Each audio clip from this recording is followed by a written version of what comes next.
안녕하십니까?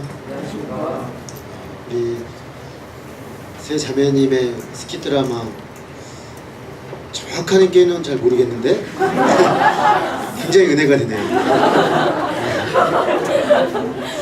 뭔가 이게 바뀌시고 새롭게 입혀주시는 제 은혜를 말하는 것 같은데, 깊은 의미는 우리 원작자인 아영 자매님이 끝나고 꼭 물어보고 싶어요. 그러나 이렇게 정말 말로 다 하지 않아도 우리가 소통하고 제 은혜를 나눌 수 있다는 게 얼마나 감사한가. 정성을 다해 준비해줘서 감사하고요. 우리가 다시 시작한 사람 시리즈 말씀을 나누고 있습니다. 주님 안에서 때마다 시마다 다시 시작하게 하시는 주의 은혜를 제가 매주 나누기를 소망하면서 오늘은 8번째 말씀입니다. 제목이 그도 쓰셨다면 나도 잠깐 기도하겠습니다. 사랑과 은혜가 많으신 하나님 아버지, 우리가 주님의 은혜로 하루하루를 살고 또 이렇게 저렇게 더럽혀지고 또 망가지고 부서진 것들을 다시금 주님 앞에서 또 세우고 새롭게 하고 세우고 또 새롭게 하지만 또 무너질 때가 많은 저희들인데, 주님 앞에 나오면 용납이 가능하고 또 다시 시작하는 것이 가능하고 주님의 소망이 여전히 우리에게 있음을 생각할 때 다시금 마음에 큰 희망과 또 소망을 발견하고 주님을 찬양하지 않을 수가 없습니다. 하나님, 이 시간 정말 한 마음으로 주님을 찬양하며 예배하며 경배할 수 있는 귀한 은혜를 주셔서 참으로 감사합니다. 우리의 시선을 주님께 두게 하시고 우리의 마음을 주님께 두게 하셔서 주님이 우리에게 두신 그 뜻과 소원과 소망이 깊이 있게 영접되는 시간 되게 도와주시옵소서. 주님 말씀을 듣기를 원합니다. 성령님께서 임하여 주시고 우리 한 사람 한 사람을 향한 주님의 소망으로 이 시간 채워주시기를 기도합니다. 저는 예수 그리스도의 이름으로 기도했습니다. 아멘. 우리가 성경의 인물들을 살펴볼 때 유의해야 될 점이 한 가지가 있습니다. 그것은 바로 너무 지나친 모범화라는 것을 조심해야 된다는 것입니다. 지나친 모범화라는 건 뭐냐면, 성경의 인물이 이렇게 있으니까 우리가 이렇게 살아야지, 삶의 어떤 기준으로 제시를 하고 그 삶을 그렇게 살아야 하는 대상으로 인물을 제시하는 것이죠. 얼핏 생각하면 그게 왜 문제가 되지? 성경의 인물들이 우리에게 마땅한 신앙의 삶, 마땅한 인생의 어떤 가치, 또 표준, 모델 이런 것들을 제시해주고 있는데 그걸 따라가라고 주신 것이 아닌가, 이렇게 생각할 수가 있습니다. 그런데 성경 자체가 어떤 책인가를 한번 생각해 볼 필요가 있습니다. 성경이라는 것은 기본적으로 하나님의 책이고 하나님에 대한 책이고 하나님을 우리에게 선포하기 위한 책이죠. 그래서 성경이 초점이 맞추어진 그 초점은 뭐냐면 하나님을 우리에게 알려주는 것입니다. 그러면 그 하나님을 알려주는 책인 성경에 왜 그런 수많은 인물들이 등장하는가를 또 생각해 볼 필요가 있겠습니다. 하나님께서 어떤 사람에게 초점을 맞춰서 그 사람을 배워야 한다는 식으로 성경을 읽도록 하신 것이 아니라 하나님이 자기를 드러내시고 또 인간을 구원하시는 그 문맥 속에서 어떤 사람을 부르시고 사용하신 데에 나타나는 하나님의 의도를 읽는 관점에서 하나님은 사람들을 주셨다는 거죠. 그러니까 단순하게 이 사람이 모범이야 라고 말하면서 이 사람을 따라가야 돼, 그런 식으로 읽는 것이 아니라 하나님이 당신이 어떤 분이시고 어떻게 구원 역사를 이루어가시는데 그 역사 가운데 부르신 사람들, 사용하신 사람들, 또 놀라운 소망을 두고 이끌어가신 사람들은 어떤 모습인가, 이 관점으로 성경을 또 사람들을, 인물을 봐야 된다는 것입니다. 그렇게 읽는다고 한다면 그런 측면에서의 모범적인 읽기는 가능하다는 것입니다. 대표적인 인물 한 명을 우리가 성경에서 보면 사도 바울이 그런 사람입니다. 사도 바울은 핍박자였죠. 초대교회 가장 강력한 교회를 무너뜨릴 만한 힘을 가지고 있었고 열정을 가지고 있었던 사람입니다. 그래서 만약에 그를 가만히 뒀으면 초대교회가 아마 강력한 타격을 입었을 것입니다. 그는 예수 그리스도와 교회의 원수였습니다. 어떻게든 조직적이고 이론적이고 실천적으로 교회를 무너뜨릴까를 연구한 교회 디프레그램이죠. 그러니까 교회를 완전히 분쇄시키려고 했던 그런 사람이었습니다. 자, 이런 바울을 예수님께서 부활의 증인으로 불러주시고 이방인 사람들에게 복음을 전하는 복음의 증거자로, 이방인의 사도로 그를 불러주셨습니다. 이런 바울, 완전히 교회를 박멸하려고 했던 그런 사람까지도 불러서 예수 그리스도의 복음을 믿게 하시고 그 복음을 증거하게 하시고 땅끝까지 이방인들에게 복음을 증거하는 증거자로 삼으신 하나님, 이 하나님이라면, 이 바울을 불러 쓰신 하나님이라면 우리에게도 소망이 있다. 우리 이렇게 바울을 읽게 되는 것이죠. 구약에서도 이게 마찬가지로 그도 쓰셨다면, 바울을 쓰셨다면 나도 이렇게 바라볼 수 있다면, 구약에서 와, 이 사람을 주님이 쓰셨다면, 이 사람을 회복하셔서 새롭게 하셔서 쓰셨다면 나에게도 라고 말하며 소망을 갖게 하는 인물로 저는 아론이 아주 대표적인 인물 중에 하나라고 봅니다. 아론은 큰 죄를 짓고 하나님께 심판을 받아 마땅한 인물이었습니다. 사실 거기서 끝나도 아론 입장에서 할 말이 없는 사람이었습니다. 그런데 하나님은 그를 불러서 다시 사용하시고 또 놀랍게 쓰임받은 사람의 대표자로 오늘 우리 앞에 세워놓고 계십니다. 오늘 말씀을 통해 그를 쓰신 하나님의 은혜를 발견하고 우리도 은혜 안에서 다시 시작할 수 있기를 기도합니다. 그렇다면 아론은 어떤 사람이었습니까? 어떤 사람은 아론을 가리켜서 동생인 모세의 2인자로 살았던 대표적인 2인자로 조명을 합니다. 그것도 흥미로운 읽힐 수 있을 것 같아요. 2인자 아론, 끝까지 2인자로 살아야 했던 그 슬픔을 어떻게 신앙적으로 승화시켰는가, 그런 읽기도 언제 한번 2인자 시리즈로 한번 살펴보면 재밌을 것 같아요. 근데 이제 오늘의 주제는 그 2인자는 아니고 이 사람이 어떤 사람인가 하면 사실은 2인자라고 하지만 대단한 특권을 가진 사람이었어요. 왜냐하면은 이스라엘 백성의 첫 번째 제사장이었어요. 그리고 세습 제사장 가문의 첫 번째 제사장. 그래서 아론의 가문에서 계속해서 제사장이 나왔습니다. 여러분, 제사장은 거룩하신 하나님과 죄악된 백성들 사이에서 하나님의 거룩하심 앞으로 인생들을 이끌어가는 그 중재자 역할을 하는 대단한 특권을 가진 사람입니다. 이런 일을 그 자신이 했을 뿐만 아니라 가문이 대대로 했으니까 이 아론은 인자라고 하기에는 대단한 특권을 가진 사람이었다, 이렇게 말할 수가 있습니다. 특별한 은혜를 받은 사람인데, 그렇지만은 이런 아론은 과거에 심각한 죄를 범해서 자신과 공동체를 멸망으로 이끌어갈 저주의 아이콘이었습니다. 출애굽기 32장을 보면은 그 현장이 잘 드러납니다. 그가 왜 제가 이렇게 심한 저주의 아이콘이다 이렇게까지 아론을 말할 수 있는가 잘 볼 수가 있습니다.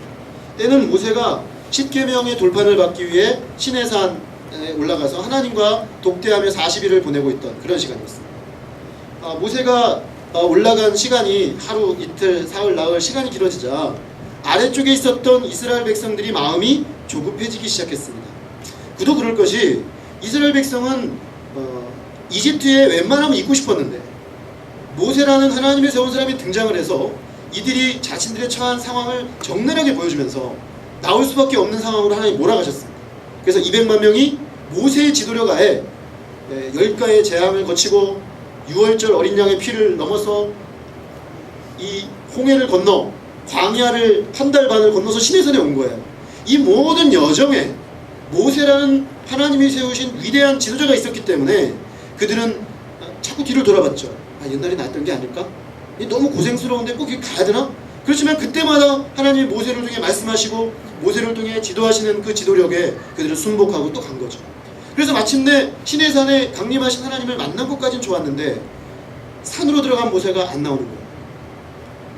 강력한 리더십을 발휘하던 리더가 사라지자 이스라엘 백성들은 마음이 조급해지고 불안해지기 시작했어요. 모세 죽었나? 아니 여기까지 인도해놓고 이 아무것도 없는 허허벌판 광야에서 우리를 버려두면 어떻게 하라는 거야? 그들을 인도하던 하나님이 더 이상 역사하지 않는 것 같은 두려움에 사로잡혔습니다. 그들은 이 조급증을 가지고, 조바심을 가지고 그들에게 남겨져 있는 2인자 모세의 역할을 대신할 것이라고 여겨졌던 아론에게 재촉하며 요구합니다. 일어나라, 우리를 위하여 우리를 인도할 신을 만들라. 우리를 인도할 신을 우리 눈앞에 보이도록 만들어내라. 그들은 아론에게 재촉했습니다. 모세의 부재는 백성들 안에 심각한 영적 혼란과 경외감 부재를 초래했습니다. 이럴 때 아론이 어떻게 해야 마땅합니까? 그래도 비록 그가 하나님과 직접 대면한 사람은 모세고 그 모세를 받아서 모세의 말을 받아서 전달하는 역할을 하긴 했지만 그래도 아론도 모세 옆에서 그래도 많이 배운 사람인데 이때 딱 무게중심을 잡고 정말 이렇게 하면 안 되지 니들. 지금 살아계신 하나님이 우리를 인도해 왔는데 어찌 눈에 보이는 하나님 우상을 만들라고 하느냐. 책망을 하고 겸손하게 백성들을 믿음으로 기다리도록 도와야 마땅했습니다. 이게 아론에게 기대되는 마땅한 어떤 리더십 행위였습니다. 그러나 아론은 오히려 적극적으로 백성들의 요구를 받아들였습니다. 얼마나 적극적으로 받아들였냐면 그 말을 듣자마자 그는 만드는 작업에 돌입합니다. 나무로 송아지를 형상을 깎았습니다. 그런 다음에 백성들을 금을 다 가지고 오라고 해서 금을 녹입니다. 그 다음에 나무를 거기다 던져서 금으로 만든 송아지를 쫙 만들었습니다. 송아지는 일찍이 이집트에서 봤던 신의 형상입니다. 눈에 보이는 신을 그들에게 만들어서 이 혼란을 빨리 수습해서 저들의 마음을 안정을 가져오기를 원했던 거죠. 그렇게 해서 딱 금송아지를 딱 내세운 다음에 아론이 말합니다. 너희를 인도한 신이라. 그랬더니 백성들이 우와 막 흥분하기 시작합니다. 그러면서 갑자기 노래를 부르고 춤을 추고 막 소리를 지르고 이건 완전히 최고의 집회 장소로 바뀐 거예요. 딱 보니까 하나님만 빠졌지 그들이 시내산에 하나님이 강림하실 때 이스라엘 백성들이 보였던 반응과 똑같아요. 함께 하나님 앞에 먹고 마시며 춤추며 기뻐했던 최고의 예배의 순간과 너무 비슷한 거예요. 딱 한 가지만 없어요. 하나님 대신 금송아지가 있다. 그거 빼고 다 똑같은 유사 예배죠. 유사 예배. 예배의 모습을 다 갖추고 있는데 사실은 예배의 대상인 하나님은 빠져있는 아론은 유사 예배를 창시한 것입니다. 하나님 대신에 금송아지를 섬기는 다른 예배, 다른 부를 가진 예배를 만들어내고 말았습니다. 자, 그들은 제2의 영적 부흥을 맞이한 것처럼 보였습니다. 그러나 시내산에서 하나님이 모세와 대면을 하시다가 그 아래에서 벌어지는 일들을 보시고 모세에게 이 사건을 평가하셔서 뭐라고 말씀하시냐면 저들이 부패했다. 한마디로 말씀하십니다. 저들이 나를 속히 떠나 부패했다. 저들이 완전히 타락하고 말았다 라고 평가하셨습니다. 그들의 예배는 헛된 예배였습니다. 하나님이 받으실 수 없는, 자기들끼리는 기쁘고 즐겁고 행복했을지 모르지만 하나님은 결코 받을 수 없는 헛된 예배였습니다. 그들의 죄는 너무 심각했습니다. 너무너무 심각했는데 어느 정도로 심각했냐면 하나님이 이 이스라엘 백성을 만드는데 여러분 몇 년이 걸리셨는지 아십니까? 400년 걸렸습니다. 첫 출발이 아브라함이었죠. 아브라함 한 사람 불러서 믿음의 사람 이삭을 낳고 야곱을 통해 12아들을 만들고 그 12아들이 사람 같지 않았죠. 서로 미워하고 팔아버리고 이 하나님 백성답지 않았어요. 근데 이들을 하나님 백성 만들려고 또 오랜 시간을 이들을 담금질하셨습니다. 그렇게 해서 70명의 공동체를 만들어서 이집트로 딱 집어넣습니다. 이집트로 집어넣어서 이들을 기하급수적으로 증가하게 하여 200만 명의 하나님 백성을 만들어서 또 기다려서 모세를 세워서 이들을 이제 마침내 약속의 땅으로 이끌어가기 위해서 시내산에 딱 갖다 놓으신 거예요. 하나님의 마음이 어떻겠습니까? 하나님의 백성을 만들기 위하여 400년 동안 한결같이 이들을 향하여 뜻을 두시고 소망을 두시고 거룩한 백성으로 빚어오신 것입니다. 그런데 400년 넘게 공들여 만들어온 하나님의 백성 공동체가 완전히 하나님 대신에 다른 대상을 탁 뒤집어 섬기는 그들이 원래 구원받았던 그 장소와 똑같은 공동체로 전락해버리고 말았습니다. 하나님은 이런 표현을 쓰는 건 적절하지 않지만 우리식으로 표현하면 상처받으셨습니다. 너무 하나님의 그 거룩함과 의로움과 사랑이 상처가 너무 커서 하나님은 심각한 결정을 내렸습니다. 이들을 완전히 진멸해 버리고자 결단하셨습니다. 이 사건은 아론은 물론이고 이스라엘 백성 전체를 하나님의 손에 진멸당하게 만드는 심각한 사건이었습니다. 아론은 출애굽한 이스라엘 백성을 이끌 지도자로서는 물론이요 하나님의 백성으로서의 정체성조차 인정할 수 없는 심각한 상태에 봉착했습니다. 그는 모세와 함께 이집트를 탈출하여 이스라엘 백성을 이끌어왔으나 실상 아론의 마음에는 이집트가 가득 차 있었습니다. 그게 무엇을 보여주냐면 그가 하나님을 내놓으라 그랬더니 만들어낸 신은 이집트였죠. 이집트. 그가 생각하는 신 개념은 이집트적 신 개념이었어요. 세상 신이었어요. 결국 그는 그것으로 이스라엘을 완전히 타락시키고 말았습니다. 이처럼 심각하고 엄청난 범죄를 저질렀다면 어떻게 해야 합니까? 나중에라도 깨닫고 회개하고 하나님 앞에 꼬꾸라져 자신의 죄를 고백하고 돌이켜야 마땅합니다. 그런데 모세가 내려와서 제일 먼저 누굴 찾아갑니까? 아론을 찾아갑니다. 아론에게 말합니다. 이것이 어떻게 된 것입니까? 아론이 이렇게 대답을 해요. 원래 아시잖아요. 이 백성들이 좀 심한 거. 얘네들이 저를 협박했어요. 그래서 제가 어쩔 수 없이 했더니 이렇게 저기 반지를 다 녹였더니 갑자기 거기서 금송아지가 툭 튀어나왔어요. 이런 말도 안 되는, 그러니까 우발적인 사건으로서 금송아지가 만들어졌다는 거고, 그리고 지금 이 모든 사건의 책임은 내가 아니고 원래부터 나쁜 얘들, 원래부터 질이 안 좋았던 이들이 문제입니다라고 책임 전가를 하는 것입니다. 그는 백성들을 탓을 하며 책임 전가하고 심지어 거짓말까지 했습니다. 이 사건을 통해 드러난 아론의 모습은 너무 실망스럽습니다. 자신의 역사적 위치, 모세가 부재할 때 그 백성을 어떻게 이끌어야 하는 역사적 위치, 또 그들을 하나님 앞에 바로 세워야 한다는 역할 인식, 이것이 전혀 부재했습니다. 하나님 편에 서서 사람들을 이끌기보다는, 하나님 앞으로 이끌기보다는 사람들의 욕망에, 또 사람들의 요구에 반응했습니다. 그래서 그들의 욕망을 채워주고 그들의 욕구를 반영하는 종교를 만들어냈습니다. 그리하여 결국 그 공동체를 뿌리로부터 붕괴시키고 하나님의 진노를 초래하고 말았습니다. 책임 전가와 거짓말로 끝까지 회복 불능의 실망스러운 모습을 보여주고 있습니다. 자, 이게 바로 아론의 실체입니다.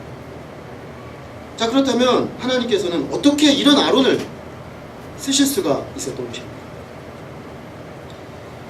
그 모든 과정을 이런 아론이 영광스러운 제사장이 되어 세습 제사장의 첫 번째 제사장을 하나님이 세우시기까지 그 과정을 이렇게 쭉 출애굽기 32장부터 오늘 우리가 읽은 본문인 레위기 9장까지를 쭉 읽다 보면은 딱 한 문장이, 한 문구가 떠오릅니다. 그 뭐냐면 은혜 위에 은혜라는 단어입니다. 이건 정말 완전히 은혜예요. 어떻게 이 사람을 이렇게 세울 수 있을까 싶을 정도로, 하나님이 어떻게 이렇게 아론에게 놀라운 은혜를 베푸실까 정도로 정말 은혜 위에 은혜로 이 사람을 하나님이 붙잡으십니다. 먼저 하나님께서는 아론과 이스라엘의 죄를 용서하셨습니다. 사실 하나님의 성품, 거룩한 성품에 의하면 이들의 죄는 용서받을 수가 없습니다. 이 경우에는 중재자가 필요한데 모세가 중재자가 되었습니다. 모세가 나서서 하나님께 말씀을 드립니다. 사실 하나님은 중재자 모세가 나서주기를 바라셨습니다. 모세는 그 하나님의 마음을 정확히 인지하고 있었습니다. 하나님은 너무 진노하셔서 나 얘들 다 쓸어버리고 모세 너랑 다시 시작할래. 내가 400년 그거 끝내더라도 너와 함께 아브라함 시작한 것을 다시 시작하지 뭐. 아브라함이 믿음의 조상이 아니라 모세가 믿음의 조상이 되는 새로운 민족을 만들어내자. 하나님 이렇게 말씀하셨어요. 근데 모세는 생각이 달랐습니다. 하나님, 이들은 당신이 만드신 당신의 백성입니다. 비록 이들이 무지하고 죄악되어 이렇게 무너졌지만 하나님, 당신이 사랑하셔서 공들여서 만드신 당신의 백성입니다. 그렇게 말하면서 아브라함을 기억해 주십시오. 이삭을 기억해 주십시오. 야곱을 기억해 주십시오. 그들에게 했던 언약을 기억해 주십시오. 모세는 매달립니다. 심지어 만약에 이들의 죄를 용서하지 않으시려면 나도 하나님의 그 기록한 책에서 빼달라고 말합니다. 무슨 얘기입니까? 이들이 멸망당해야 한다면 저도 같이 멸망시켜 주십시오. 저는 그들과 끝까지 함께 하겠습니다. 그들이 죽음의 불두덩이, 심판의 불두덩이를 가야 한다면 그것은 저의 책임이고 제가 끝까지 책임을 져야 되는 문제입니다 라고 말하며 하나님 앞에 매달렸습니다. 여러모로 아론과 심히 대조가 되죠. 사실 이스라엘 백성은 출애굽 과정에서 모세를 너무너무 괴롭혔어요. 무슨 조금만 어려움이 생기면 모세 왜 우리를 끌고 나와서 이 고생을 시키는 거야? 한 번은 너무 힘들어가지고 돌을 던지려고 했어요. 죽여버리고 돌아가자. 새로운 리더 세우고 돌아가야 돼. 사실 마음이 그 이스라엘의 죄에 대해서 힘들 사람은 아론이 아니고 모세예요. 근데 모세는요 그 순간에 자기 생명을 내놨어요. 그 소망 없는 그들을 위해 자기 생명을 내놓고 생명을 걸고 이들을 건져달라. 이 모세의 모습은 죄로 인해 하나님의 거룩하신 성품 앞에 우리의 죄로 인해 심판받아 죽을 수밖에 없는 우리를 대신하여, 아니 우리와 같이 되셔서 우리의 죄를 짊어지시고 우리의 죄를 담당하여 십자가에 죽으신 예수 그리스도의 모습입니다. 하나님은 그렇게 모세의 중재를 통해 이스라엘을 용서하셨듯이 오늘 우리도 예수 그리스도의 중재를 통해 우리는 하나님 앞에 설 수가 있게 되는 것이죠. 마침내 하나님은 이 모세의 생명을 건 중재를 받으시고 이들을 용서하셨습니다. 근데요, 하나님이 용서는 하셨는데 니들끼리 가나안 가라 이렇게 말씀하십니다. 용서는 해줄게. 진멸하진 않을 테니까 이제 너희들의 운명은 너희들이 개척하는 게 좋겠다. 이쯤 여기까지만 하자. 하나님이 완전히 이게 해결이 잘 안 되시는 거예요. 그러니까 모세가 이번에는 이렇게 말합니다. 하나님이 함께 가시지 않으면 저희도 안 가겠습니다. 하나님 없이 가나안 가는 게 무슨 의미가 있겠습니까? 가나안 땅이, 하나님 없는 가나안 땅이 축복의 땅이겠습니까? 그는 그렇게 하나님께 말합니다. 여러분 얼마나 감동적입니까? 모세는 하나님의 마음을 알고 있어요. 그래서 하나님 마음을 알고 이들을 하나님 끝까지 책임져 달라고, 하나님이 없다면 우리는 아무것도 아니라고 고백하는 것입니다. 하나님이 마음이 풀리셨습니다. 자, 이 모세의 이 하나님 마음편에서의 그 중재, 이들을 끌어안고 끝까지 살리려고 하는 그 중재를 하나님은 받아들이셨습니다. 그리고 이 모든 과정을 통해 그들을 용서하시고 그들 가운데 다시 불로 임하여 오셨고 은혜로운 말씀을 하십니다. 그들을 용서하시면서 하나님이 어떤 분인지 스스로 선포를 하십니다. 모세 앞으로 지나가시면서 말합니다. 여호와라 여호와라, 자비롭고 은혜롭고 노하기를 더디하고 인자와 진실이 많은 하나님이라. 인자를 천대까지 베풀며 악과 과실과 죄를 용서하리라. 인자를 천대까지 베풀며 은혜롭고 자비롭고 오래 참으시는 하나님, 하나님은 그 하나님이시라는 것을 모세를 통해 그들에게 분명하게 드러내신 것입니다.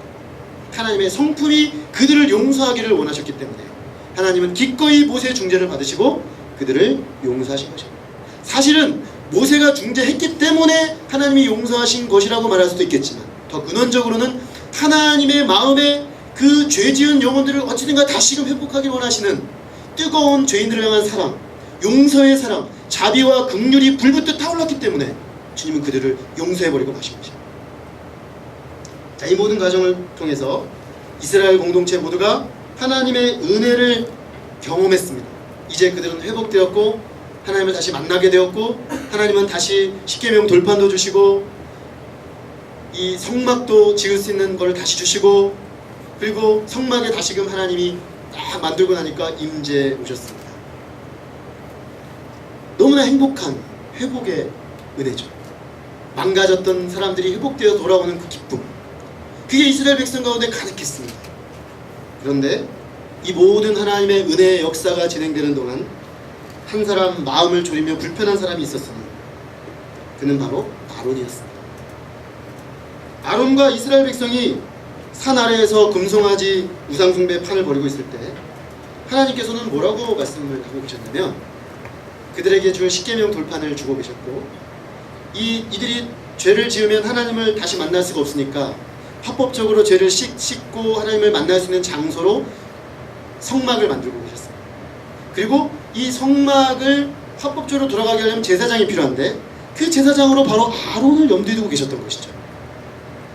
이 하늘에서 벌어지고 있는 일을 생각해보면 밑에서 아론이 벌인 일은 너무나 끔찍한 일입니다.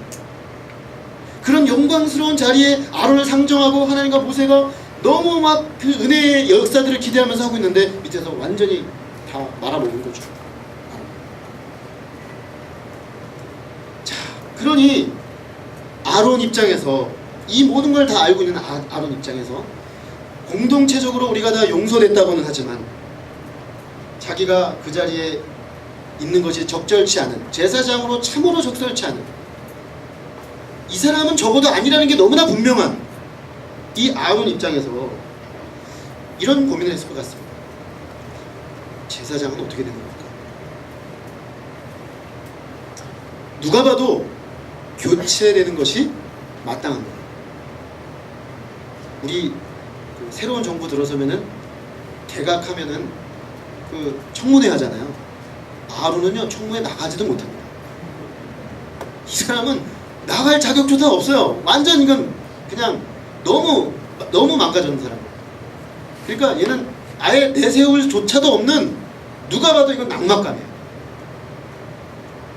차라리 그냥 모세가 하지 뭐. 우리가 상식적으로 생각해 보십시오. 모세가 하면 어떨까? 왜 굳이 아론을 하나님을 시키는 걸까? 저는 본문 주면서 그런 생각이 들었어요. 아니, 모세가 있는데 왜 아론을 하나님 자꾸 제사장으로 세우고 막 그쪽에 세습을 시키고 그렇게 하실까? 생각이 들어요. 아니, 그러면 아론이 아니면 지금 모세를 40년 동안 옆에서 쫓아다녔던 인물이 하나 있죠. 여호수아. 여호수아서 들어가 보시면 우리 다음 주에 볼 건데요. 너무 훌륭해요. 너무너무 훌륭해요. 어떤 면에서는 모세를 능가하는 신실한 사람이에요. 자, 이런 사람을 세우면 어떨까요? 게다가 차세대예요. 차세대. 떠오르는 젊은 세대. 그 간세대 보내고 그저 소망원을 보내고 새로운 젊은 세대 세워서 딱 하시면 좋을 것 같아요. 근데 하나님의 선택은 아론. 또 아론이 레위기 1장부터 7장 말씀을 보면은 제사 제도를 잘 얘기하십니다. 5가지 제사를 쭉 얘기를 하신 다음에 8장에 이르러 하나님이 모세를 통해 아론과 그의 아들들을 부르십니다. 아론이 마음이 어땠을까요? 왜 나를 부르실까? 드디어 이제 마지막 정리 작업을 들어가신 거예요. 내 죄를 이제 심각하게 물으시는 걸까? 그런데 이게 웬일입니까? 하나님은 그에게 깨끗하게 목욕을 시키십니다. 그리고 아까 우리 유영자매님, 우리 나영자매님과 우리 세 자매님이 해주셨던 그 스킷 드라마에서 보여준 것처럼 옷을 벗기고, 아론이 입고 있던 옷을 벗기고 하얀 세마포 옷을 입히십니다. 흰색 옷입니다. 깨끗한 흰색 옷을 입히십니다. 저는 아까 아영자매님이 실수했나? 왜 저런 옷을 입고 올라가서 드라마를 하지? 되게 지저분한데 옷이. 알고 봤더니 우도였어요. 아론이 그래요. 아론의 상태가 딱 그래요. 그 지저분한 옷 입은 상태가 똑같아요. 그 옷 입고는 하나님 섬길 수가 없어요. 그가 이전에 입었던 모습은 그의 영적 상태, 그의 내면 상태를 상징하고 있어요. 하나님 그것을 벗기시고 하나님이 깨끗게 하신 세마포 옷을 입히십니다. 그리고 기름을 부었습니다. 기름을 부었다는 건 뭐냐면 공적으로 제사장으로 임명한다 라는 것입니다. 그리고 그럼에도 불구하고 또 제사를 드리기에는 죄가 있는 아론을 위해서 속죄 제사를 드리게 합니다. 아론 자신을 위하여, 이스라엘 백성을 위하여 속죄 제사를 드리게 합니다. 그리고 나서 또 한 번 위임식을 또 합니다. 그 위임식 때 하나님이 어떻게 하시냐면 피를 뿌리시는데 귓볼에 하나, 엄지손가락 끝에 하나, 엄지발가락 끝에 하나. 너가 듣는 모든 것이 깨끗하여졌고, 네가 손으로 댄 모든 것이 깨끗하여졌고, 네가 발로 디딘 그 모든 것들이 깨끗하여졌고. 이 모든 의식들은 아마 그 의식을 참여하는 아론의 입장에서는 어땠을까요? 저는 성경에는 안 나와 있는데 하나님이 혹시 허락해 주신다면 창조적 상상력을 발휘해보면 틀림없이 아론은 내뱉지 못한 채로 소구름을 울었을 것 같아요. 틀림없이. 자기가 자기를 알잖아요. 다른 사람들은 뭘 안 해요. 그렇지만 자기가 자기를 알아요. 아, 내가 한 행동이 있는데 어떻게 하나님이 나를 다시 제사장으로 부르실까? 어떻게 하나님이 나를 씻기시고 옷을 입히시고 기름을 부으실 수가 있는가? 그리고 이 백성들을 위해 제사를 드리는 제사장으로 나를 쓰실 수가 있는가? 감격도 감격이죠. 은혜 위에 은혜죠. 이 모든 과정은 아론의 모든 죄를 용서하고 과거를 용서해주는 의식이에요. 그리고 한 터럭이라도 죄의식이 있어서 하나님 앞에 이 영광스러운 제사장 직분을 감당하기에 아론의 입장에서 마음에 걸릴 수 있는 요소들을 하나님 깨끗하게 씻어주는 의식이에요. 그는 그렇게 평생 백의 종근하며 섬겨도 하나님께 감사하며 주님을 섬겼을 겁니다. 요까지만 해줘도. 아니 꼭 제사장 아니어도 백성들 안에 그냥 저 끝에 그저 주님의 백성이 한 명으로 서 있어도 아론은 틀림없이 감사했을 거예요. 왜냐? 내 지은 죄가 너무 커요. 그냥 이 백성의 일원으로 지은 죄가 아니라 리더로서 이들을 완전히 오도했기 때문에 너무 큰 죄예요. 그러니 나를 그들 중에 한 명으로 여기시고 두시기만 해도 감격이에요. 근데 하나님이 나를 다시 세워서 그 자리에 세우셨다는 건 너무 놀라운 것입니다. 아론은 말할 수 없는 감격과 감사로 제사장 위임식을 치렀을 것입니다. 실로 자격 없는 자로 드러난 그 사람을 하나님의 은혜로 다시금 그 자리로 회복하신 놀라운 역사이기 때문입니다. 자, 그리고 마침내 9장으로 넘어가면 역사적인 첫 번째 제사가 이루어집니다. 과연 하나님께서 아론이 드린 이 제사에 응답하실까? 아론도 궁금하고 백성들도 궁금했을 것입니다. 과연 저가 드린 제사가 유효할 것인가? 오늘 우리가 읽은 성경 레위기 9장 22, 24절은 이런 우리의 질문에 대한 결과를 보여줍니다. 아론은 모든 제사를 드리고 손을 들어 백성들을 하나님의 이름으로 축복하고 내려왔습니다. 그는 모세와 함께 하나님을 만나는 회막으로 다시 들어갔다가 나와서 다시 한번 백성들을 축복해 줍니다. 그때 여호와의 영광, 곧 하나님이 모세를 통해 시내산에 임하셨던 그 쉐키나 영광으로 임하여 주셨습니다. 그 시내산의 영광이, 수직적으로 임했던 영광이 이 땅에 하나님의 임재의 장소인 성막의 아론의 제사를 통해 임하게 된 것이죠. 그 영광이 나타나더니 잠시 후에 그들이 드린 제사 제물 위에 갑자기 하늘로부터 불이 뻥 떨어졌습니다. 그리고 그 제사 제물이 불로 확 타오르는 것입니다. 이것은 무엇입니까? 내가 그의 제사를 받았노라. 내가 아론의 제사를 받았노라. 아론은 합법적 제사장이다. 내가 이 아론을 세웠고 내가 그 아론에 드린 제사를 받았고 그 아론의 제사를 통해서 내가 너희들의 모든 죄를 용서하고 너희들이 나에게 나올 수 있는 길을 열었노라. 이 확증인 것이죠.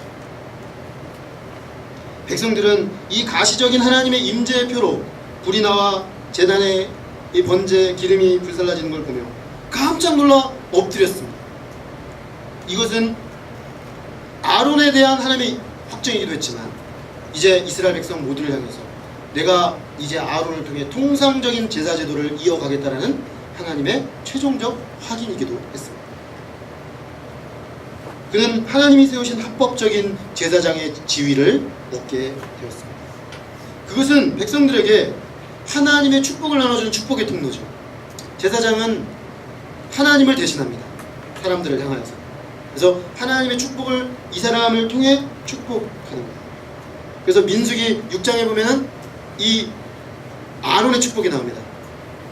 여호와는 그 얼굴을 드사 너에게 향하기를 원하며 너에게 축복 주시기를 원하노라. 하나님의 임재를 말하는 거예요. 하나님의 임재가 나타나기를 바란다라는 그 축복을 할 수 있는 축복권이 아론에게 주어진 거예요. 또 이스라엘 백성들 편에서는 죄인된 이들이 하나님 앞에 나아갈 수 있도록 합법적인 모든 제사를 할 수 있는 특권이 주어진 거예요. 그것이 이제 이 아론에게 주어지게 된 것입니다. 아론의 마음에는 틀림없이 하나님의 한량없는 은혜로 인한 감격의 눈물이 흘러내렸을 것입니다. 우리는 이 상을 보면서 아론이 어떤 사람이구나 하는 것을 알게 됐지만 동시에 하나님이 어떤 분인지를 깊이 배우게 됩니다. 하나님은 은혜의 하나님이십니다. 물론 하나님은 죄를 싫어하십니다. 싫어하시는 정도가 아니라 죄에 대해 진노하시는 공의의 하나님입니다. 그래서 우리의 죄를 그냥 보아 넘기실 수 없어요. 그건 그분의 본성에서 나오는 것입니다. 존재의 본질로부터 나오는 것이기 때문에 하나님은 죄를 기뻐하시지 않습니다. 그래서 죄가 있는 곳에 그의 불로 그 죄를 없이 하시는 분이에요. 그런데 이 하나님의 그 죄를 싫어하시는 공의의 성품은 하나님의 은혜와 함께 공존하는 성품이라는 것입니다. 그래서 하나님의 은혜는 죄인들을 용서하고 그 죄인들을 당신의 임재로 부르시고 거룩한 하나님의 역사를 섬기도록 세우시기까지 결코 쉬지 않고 그 은혜가 나타난다는 것입니다. 하나님의 은혜는 그러므로 어떤 사람도 이 하나님의 은혜의 경험을 하게 되면, 하나님의 은혜 안으로 들어오게 되면 그 하나님 안에서 다시 시작할 수가 있습니다. 어느 정도까지 깨지면 다시 시작하는 게 가능할까요? 아론 정도까지도 가능해요. 여러분, 아론은 우리에게 그런 사람으로 서 있는 거예요. 하나님 말씀하시는 겁니다. 얘들아, 이 정도까지 깨져도, 이 정도까지 망가져도, 이 정도까지 무너뜨려도 자기 자신이 무너졌을 뿐만 아니라 다른 사람들까지 무너뜨리는 이런 무시무시한 죄악을 지은 사람조차도 하나님의 은혜로 회복될 수 있다. 하나님은 지금 아론을 통해 우리에게 그 말씀을 하시는 것입니다. 사실 아론처럼 망가지고 깨지고 더럽혀지고 완전히 파산해버린 사람이 또 있을 수 있을까요? 구약에 몇 명 발견하기 어렵습니다. 거의 아론급으로 내려간 사람 많지 않아요.